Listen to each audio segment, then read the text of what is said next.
ओम नमः शिवाय। नमस्कार दोस्तों, आप सभी का एक बार फिर से स्वागत है आपके अपने यूट्यूब चैनल खुशहाल ज़िंदगी में।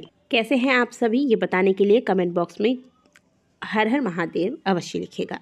दोस्तों, आज के वीडियो में हम जानेंगे वट सावित्री व्रत के बारे में। साल 2023 में यह व्रत किस दिन पर रहा है। साथ ही जानेंगे कि साल 2023 में क्योंकि अधिक मास लग रहा है, क्या वट सावित्री का व्रत पहली बार उठाया जा सकता है या नहीं, यानी कि व्रत प्रारंभ किया जा सकता है या नहीं इस बार। वट सावित्री के पूजा में क्या पिछले साल प्रयोग किया गया पंखा पुनः इस बार प्रयोग किया जा सकता है या नहीं। साथ ही गर्भवती महिलाएं इस व्रत को कैसे धारण करें, इस प्रकार की तमाम जानकारियां आज के एक वीडियो में आपको प्राप्त हो जाएगी। वीडियो को अंत तक अवश्य देखिएगा। अगर वीडियो अच्छी लग जाए तो लाइक ज़रूर कीजिएगा, और यदि हमारे चैनल पर आप पहली बार आए हैं तो चैनल को सब्सक्राइब भी अवश्य कर लीजिए। सबसे पहले जानते हैं कि साल 2023 में वट सावित्री का व्रत किस दिन पर रहा है। अखंड सौभाग्य प्रदान करने वाला वट सावित्री का व्रत साल 2023 में 19 मई दिन शुक्रवार को पड़ रहा है। इस दिन ज्येष्ठ माह के कृष्ण पक्ष की अमावस्या तिथि है। इसी दिन दर्श अमावस्या और शनि जयंती का भी योग बन रहा है। इस दिन सुहागिन महिलाएं अपने पति की लंबी आयु और सुखी दाम्पत्य जीवन के लिए वट सावित्री का व्रत रखती हैं। वट सावित्री का व्रत सौभाग्य प्राप्ति के लिए बड़ा व्रत माना गया है। इस दिन हर सुहागिन महिलाएं वट वृक्ष की पूजा आराधना पति की लंबी आयु के लिए करती हैं। कुछ महिलाएं व्रत धारण करती हैं तो कुछ महिलाएं पूजा आराधना करने के बाद भी वट वृक्ष की परिक्रमा लगाने के पश्चात शुद्ध सात्विक भोजन ग्रहण कर लेती हैं। तो आपके यहाँ किस विधि से वट सावित्री का व्रत किया जाता है, आप उसी प्रकार से करेंगे। प्रत्येक वर्ष जो लोग पहले से व्रत करते आ रहे हैं, प्रत्येक वर्ष आपने जिस प्रकार से व्रत धारण किया है उसी प्रकार से आपको इस बार भी व्रत धारण करना है। अब दूसरा महत्वपूर्ण सवाल है इस व्रत से जुड़ा हुआ कि पहली बार इस व्रत को उठाया जा सकता है या नहीं, यानी कि जो नवविवाहिता महिलाएं हैं क्या वो साल 2023 में वट सावित्री के व्रत को आरंभ कर सकती हैं या नहीं। और ये सवाल बार बार इसलिए आ रहा है क्योंकि मलमास लग रहा है, यानी कि अधिक मास इस बार लग रहा है। और अधिक मास को पुरुषोत्तम मास भी कहा गया है। कहा जाता है कि इस महीने आप जो भी दान पूजा पाठ व्रत होम इत्यादि करते हैं उसका फल बाकी महीनों के हिसाब से आपको कई गुना अधिक प्राप्त होता है।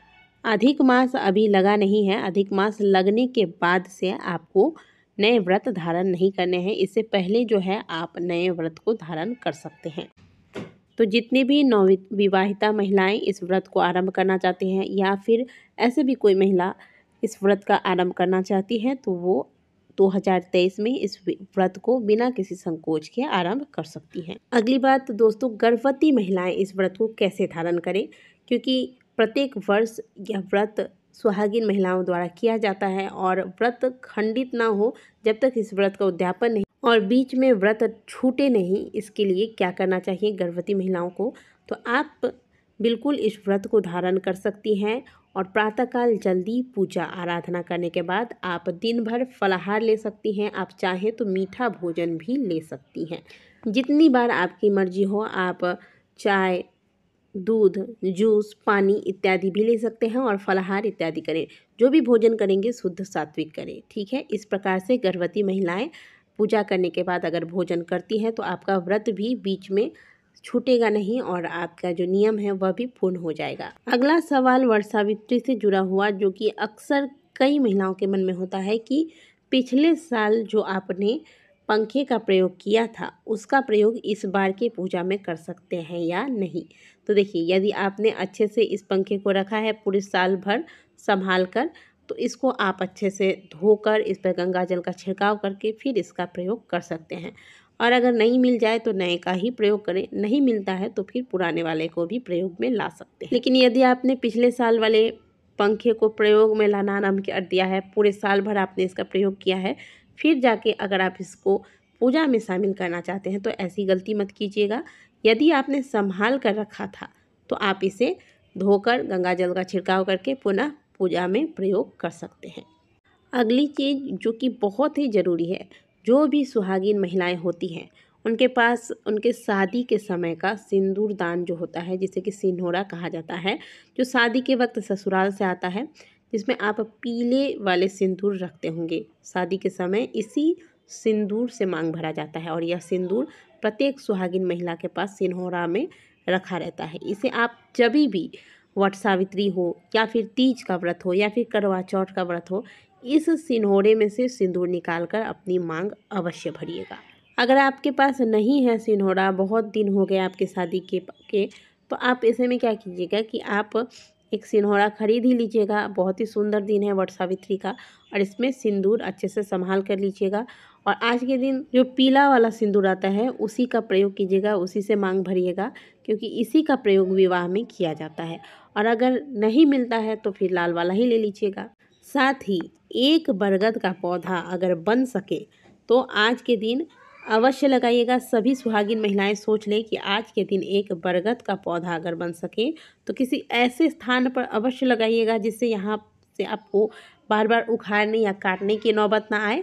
जैसे कि किसी धार्मिक स्थान पर, किसी मंदिर में या फिर किसी नदी के किनारे आप यह पौधा लगा सकते हैं। इससे पारिवारिक और आर्थिक समस्या दूर होती है तथा आज के दिन सुहागिन महिलाएं एक दूसरे को सुहाग की सामग्रियां दान कर सकती हैं। ये भी बहुत शुभ माना गया है।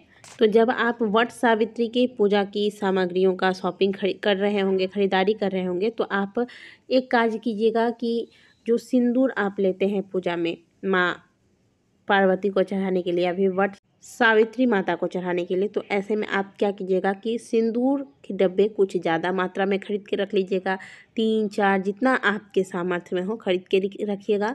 या फिर जिन जिन सौभाग्यवती महिलाओं को आप देना चाहते हैं दान में सौभाग्य की चीज़ें, तो आप अपने सामर्थ्य अनुसार या तो सिंदूर की डिब्बी खरीद लें और फिर वट सावित्री वाले दिन सुहागिन महिलाओं में इन सिंदूरों का दान करें।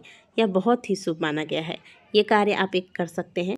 अब कई लोगों को वट वृक्ष आसपास नहीं मिल पाता है, तो ऐसे में किस प्रकार से पूजा करें। ऐसे में आप वट वृक्ष की टहनी लाकर घर में गमले पर में लगाकर फिर इसकी पूजा कर सकते हैं। लेकिन ध्यान दीजिएगा कि वट सावित्री वाले दिन इस यानी कि वट वृक्ष की टहनी आपको नहीं तोड़नी है। वट सावित्री के ठीक एक दिन पहले आप ये सारी व्यवस्थाएं करके रख लें ताकि आपकी पूजा निर्विघ्नता पूर्वक पूर्ण हो।